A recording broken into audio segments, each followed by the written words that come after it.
In episode 1, we spoke about how digital transformation is important for every business today and how businesses have evolved.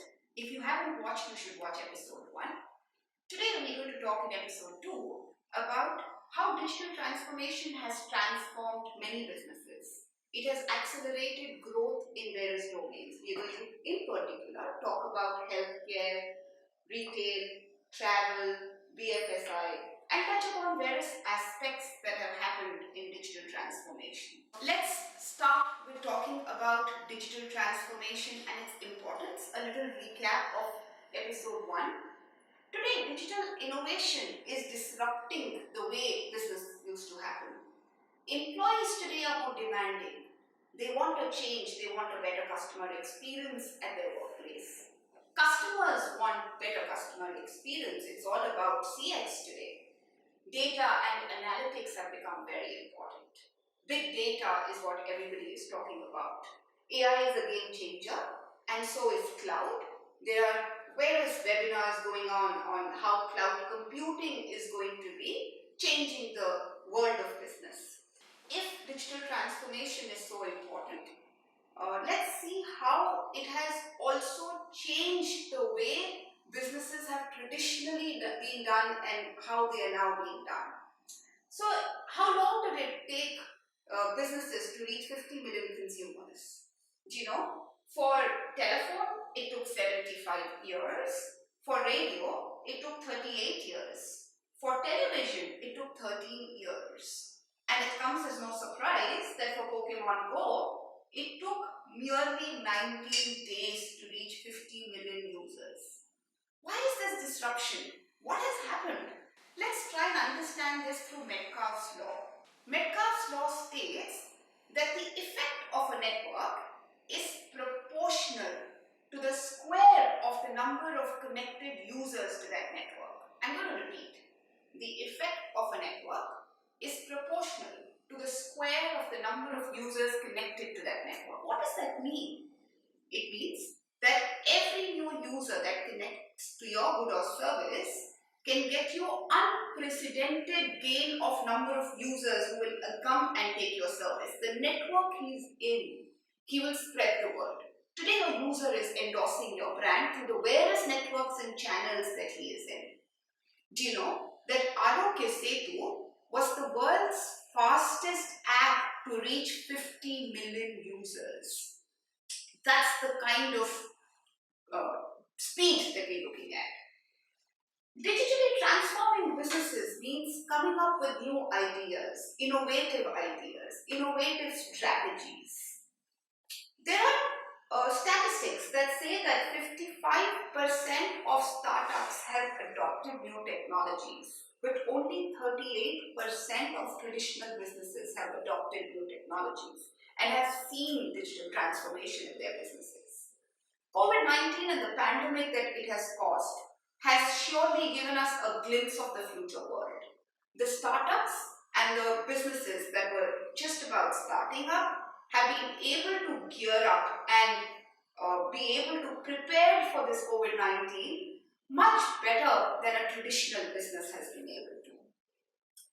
According to MIT Center of Digital Business, companies that have embraced digital transformation are 26% more profitable than their average industry counterparts, and they enjoy a 12% higher valuation. So what does this all mean? It all means that start digital transformation today. Digital transformation should not be the skin of your business. It should be the soul of your business. It's the fundamental shift in the way you think about your business. Like Amazon says, digital transformation is about technology and not the IT department working in your organization. There are many benefits of adopting to digital transformation. There could be, it improves product quality, it means changing customer expectation, improves new product quality. When we talk about all the benefits, I think one thing that businesses need to understand is that whatever new process or new transformation or technology do they adopt, are they doing it to its fullest? We come across organizations which transform their business using a certain tool or a certain digital product, but don't take full advantage of that product or don't take full advantage of that tool vis-a-vis their competition. So whatever tool or technology you're adopting, ensure that you're taking full advantage of that tool. And also remember, as an organization, just because you as the top leadership have decided to go the route of digital transformation, you have to ensure your workforce is equally ready. Are they prepared for the next wave? Are they prepared to adopt new technologies and new processes? How do you create those awareness? How do you increase that adoption? How do you train your workforce better is also a responsibility on your shoulders while you go on the path of digital transformation. Flying blind or following your gut is no longer a viable option today. Decisions are and will be based on tools and technologies. You need to gear up your workforce and employees to understand this new wave. There is $2 trillion that has been spent on digital transformation in 2019. World's biggest names in telecommunication, AT&T, Verizon, are making sure that 5G deployments are in place. They're making sure that they are in line with the expectations of the customers. If the 5G proliferation happens, all the industries are going to see a huge change. There's going to be a leap and bounce change in the way we do business. The value of 5G is not limited to a telephone that you carry. It is going to be affecting our homes, the devices that we use. It's going to touch our daily lives through the technology of IoT. APIs are the new way in which businesses are going to develop products. You no longer need to develop from scratch. There are APIs for every use case available. You can quickly integrate them into the business case that you want and shorten your reach to market. There are estimates and guesses that healthcare industry, global 3D printing, market size, which was valued at 1.2 billion in 2019, would be 17.4% growing by 2020 and 2027. If that's the estimate in the healthcare industry, we should look at a whole lot of other changes that healthcare industry can look at through adopting digital transformation.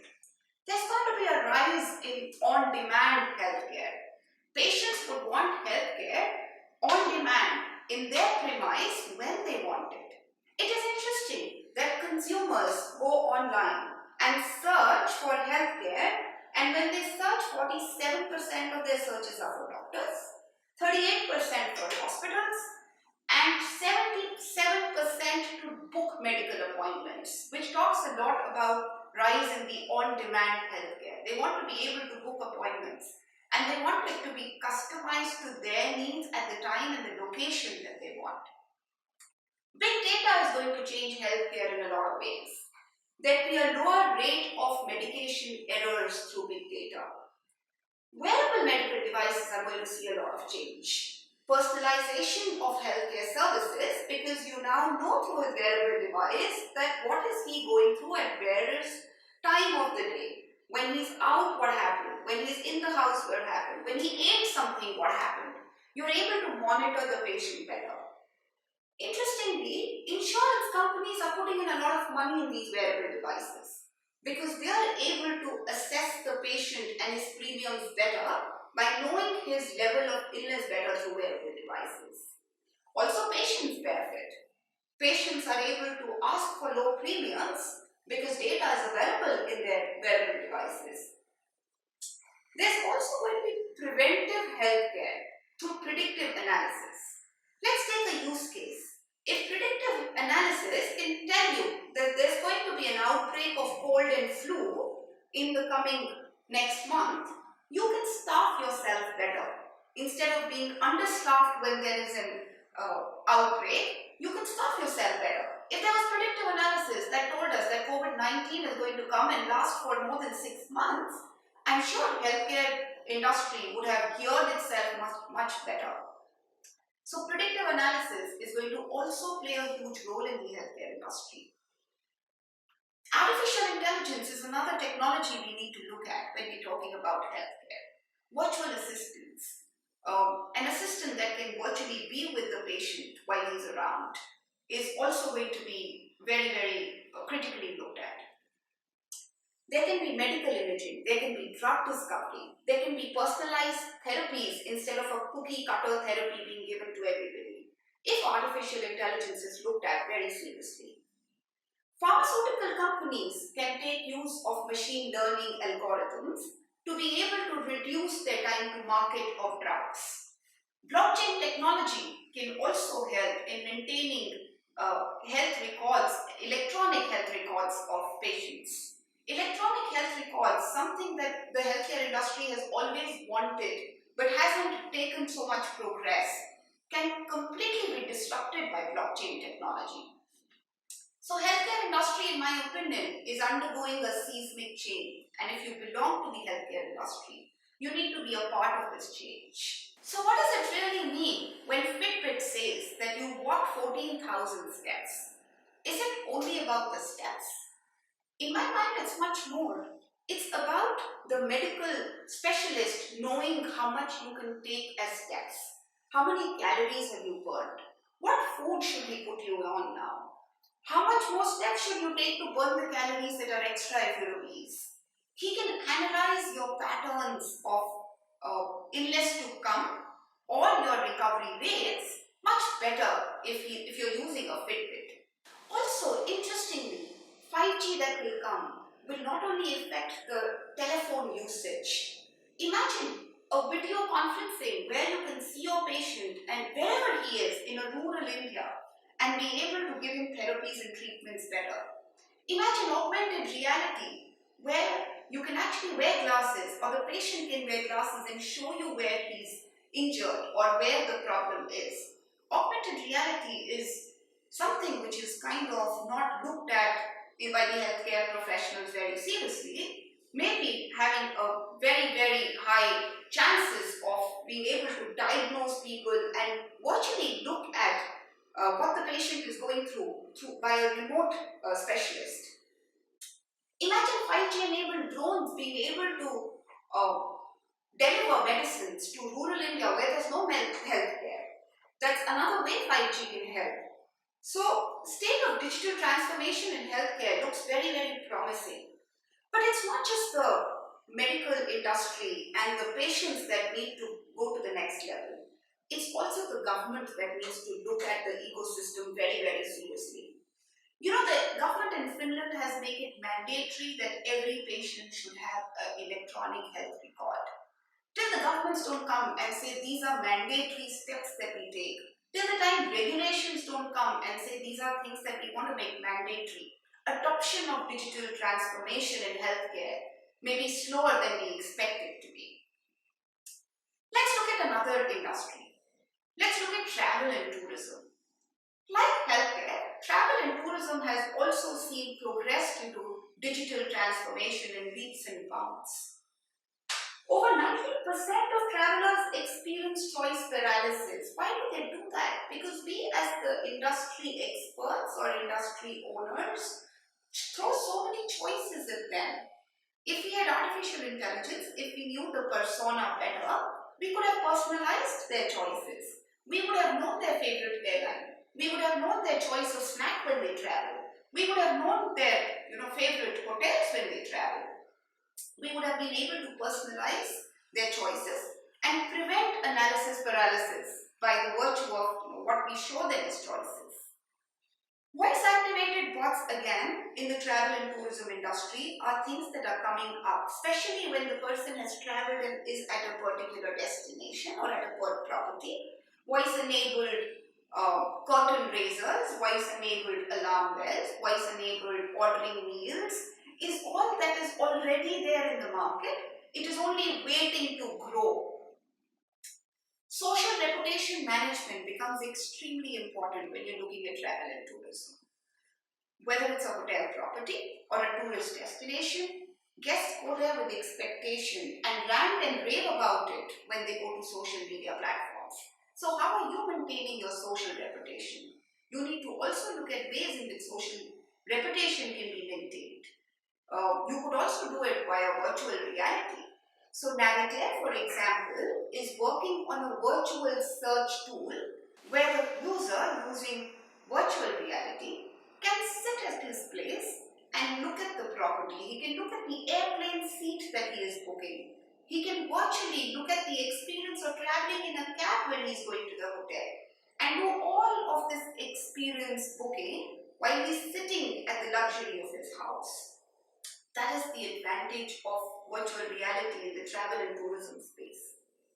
The new traveler is informed and is demanding. Digital transformation will be the way forward to improve his experience and fulfill that demand. It is interesting that OTAs have said that there's been a 45% share of mobile bookings, which means people are increasingly coming to the OTAs using their mobile phones. They are renting cars, they are booking hotel rooms, they are booking tours, they are exploring destinations using their mobile phones. Are you ready for that mobile transformation? Personalization in entertainment has also changed the way entertainment used to be. Today, when I go on Netflix, it knows me better. It throws content at me better. I don't have to go and see cartoons that my son watches the whole day. I can watch content that is better suited for my interest. Netflix gives it to me on the plate and it doesn't expect me to browse and look for that content. So entertainment is going to be no longer about optimizing one experience or two experiences or five experiences. It is going to be about optimizing millions of experiences. Millions of people will have personalized content being consumed. Video consumption will account for 85.6% of total data consumption. Crowdfunding will become very important. Crowdfunding means everybody is a creator, everybody is a consumer. Today, I am creating a video, I am also consuming a lot of videos. So, everybody is going to give you the content, and everybody is going to also consume that content. What is also interestingly happening is a rise in subscription economy. So, it's no more about ad revenue. The consumer is ready to give you revenue today if you give him good content. We are all ready to pay for Amazon and Netflix because they give us content that we need at the time that we need and personalized to what I need. Subscription economy is going to see a big rise. So all your content creators and content providers, OTT platforms, be rest assured that your content is going to be paid by the consumers now, not by the ad revenues alone. It is interesting data that the number of TV viewers in the US will drop in coming years by 0.2%. Conversely, the number of OTT viewers will grow by 2.7%, which is a large number. It is also expected that data traffic levels will grow by 22.3%, reaching 397.8 trillion megabytes by 2022, and that's huge. Let's look at another sector, which is the e-commerce sector. Online stores may not have the staff, it may not have dressing rooms, but you know what they have? The power to personalize the content that they show you, to show you the products that you will buy, to show you the products that you need. It can give you preferences, it can give you style choices. What that also means for retail and e-commerce is that the offline store, the brick and mortar store, is going to compete with the online store, and the war is not lost. The offline stores will continue to exist, but they'll become more experiential. For example, Nike stores today, they have physical stores where you can pick up exclusive products that are not available online. You can customize your products there. You can take fitness tests there. You can try out brand new products by playing fun games. You can enroll for a personal shopping experience. So experiential shopping is what a brick and mortar store will look at. Supply and chain management can benefit from automation software. It can schedule inventory alerts by reordering stocks which are diminishing. and replenish stocks when you need them. Interestingly, there will also be an increase in shipping and fulfillment centers. Because the consumer is now sitting everywhere and his expectation is fast delivery, it is imperative that businesses start looking at fulfillment centers all over that can ship and deliver faster for a better customer experience. The e-commerce sales of Unilever rose by 47% ahead of global e-commerce market in 2018. That's the kind of progress that we will see. There is another growing trend in e-commerce, which is videos. Research has found that 60% of shoppers today watch a product video rather than read about the product description before they buy it. So if you're personalizing using data and analytics, if you're marketing the right product, if you've got videos to show your consumer, you're on the right track. Augmented reality will also allow customers to be able to look at products in natural environments before buying them, to ensure that the product is the right fit for the context in which they are buying. So all of this is the future of retail, and retail needs to gear up for this digital transformation. Let's talk of another brick and mortar business, which is the BFSI business, the banking, finance, insurance space. The consumer feels wonderful today when he shops on Amazon. He's got a one-click ordering. I see it, I like it, I click it and I buy it. There are many researches that we do for the banking industry and their online experience where users tell us that they expect an Amazon-like experience. So Amazon is almost a synonym of good experience to a lot of customers who are purchasing online. What does it mean? It means that the banks need to identify various touch points. When my customer is a prospect, what do I do? When I'm advising and selling to him, what do I do? When I'm onboarding the customer, what do I do? When he's making transactions, what do I do? When I'm addressing customers and their concerns and queries for better customer service, what do I do? If you've identified these buckets and touch points, go back and see how digital transformation for each of those touch points can enhance customer experience. There is also data analytics that BFSI needs to adopt. One of the big use cases of data analytics in BFSI is better loan default identification. You can identify a loan defaulter much better using data analytics. Banks can also use data mining to create profiles of their best customers and then use reverse lookup to find prospects who have similar profiles and be able to sell to them a product. BFSI, which has traditionally been a bank and mortar, will have to create a digital-driven culture within the banks and within the institutes that they are. It's not going to be easy. Infusing a digital mindset into a traditional banking can be challenging and needs to manage a culture of transitioning from a brick and mortar to a digital environment. Implementation may be slow, but nevertheless impactful. Integrating digital applications with digital infrastructure will need a lot of legacy changes, and we need to be ready for these legacy changes. India would, it is said, contribute 2.2% of world's digital payments market by 2023, and the value of such transactions is going to be $12.4 trillion. Why are we looking at all this? And all this looks really hunky-dory and nice. One piece of advice. Rather than embarking on a large-scale change, which is going to be difficult, go for quick hits. Look at what I need to change quickly so that the momentum is there and the interest of people working on that is high. The funding is high.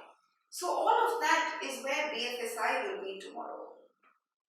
Having spoken of all of this in digital transformation and its impact on various domains, I would want to conclude by saying that the World Economic Forum suggests the value of digital transformation for both society and industry could reach $100 trillion by 2025. Voice, gesture, mobility, AI, IoT, cloud, data mining, blockchain, All that is open books for you to read and see how you want to adopt digital transformation within your industry. Are you geared for it? It's time you go back and see what changes you want to adopt, at what pace you want to adopt, how ready are you, and how ready is the ecosystem in which you're working. Thanks for watching episode 2. Stay tuned for episode 3, where we are going to deep dive into BFSI as a sector and a case study of what we've done with one of our BFSI clients and how it helped them. Thank you.